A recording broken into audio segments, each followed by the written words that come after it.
ஐயனார் துணை சீரியலில் டுடே எபிசோடில் நம்ம நிலா இருந்துட்டு சோழன் நீங்கள் கொஞ்சம் யோசிச்சிருக்கணும் அப்படின்ற மாதிரி சொல்லிக்கிட்டு இருக்காங்க.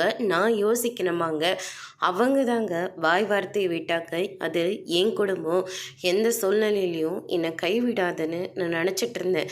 ஆனால் இத்தனை பேருக்கு முன்னாடியும் நீங்கள் சொல்கிறதெல்லாம் உண்மைதான், என் தம்பி ஒரு பொறுக்கி தானே சொல்லிட்டு சொல்லாமல் கொள்ளாமல் சொல்லிட்டு வந்துட்டு அவங்க முன்னாடி என்னை அடிச்சு அசிங்கப்படுத்திட்டாங்க. அந்த நிலமையில அவங்க யாராவது இருந்திருந்தா நான் அப்படியெல்லாம் பேசியிருப்பேனாங்க. அவங்கள எப்படி அந்த இடத்துல இருந்து நிரூபித்து வெளியே கூட்டிகிட்டு வரணுந்தாங்க நான் யோசிச்சிருப்பேன். ஆனால் நான் அவங்க மேலே வச்சிருக்கிற நம்பிக்கை என் மேலே யாருமே வைக்காமல் போயிட்டாங்களேங்க அப்படின்னு சொல்லிட்டு சொல்கிறேன்னு தப்பாக எடுத்துக்காதீங்க.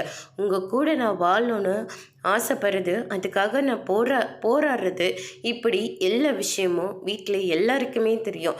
அப்படி தெரிஞ்சிருந்தோம் நிலாவை விட்டுட்டு இவன் எப்படி வேற ஒரு பொண்ணை கூட்டிகிட்டு போய் கல்யாணம் பண்ணுற அளவுக்கு போவான்னு அவங்க ஏங்க யோசிக்கவே இல்லை. ஏன் நான் காயத்ரி கிட்ட பேசின போது கூட இதுக்காக தானே நான் பேசுகிறேன்னு சொல்லிட்டு அவங்கக்கிட்ட நான் பேச ஆரம்பித்தேங்க. ஆனால் அந்த பொண்ணு எதுக்கு எடுத்தாலும் லவ்னு சொல்லிட்டு இப்படி வந்து முடிவு எடுக்கிறேன் நான் கொஞ்சம் கூட எதிர்பார்க்கவே இல்லை. அதுலேருந்து மொத்தமாக நான் வெளியே வந்துட்டேங்க. அதுக்கப்புறம் பார்க்குற எல்லாரையுமே அக்கா தங்கச்சியை தான் பார்த்துட்ருக்கேன். ஏன் உங்களை கல்யாணம் பண்ணதுலேருந்து அப்படி தாங்க நான் பார்க்குறேன்.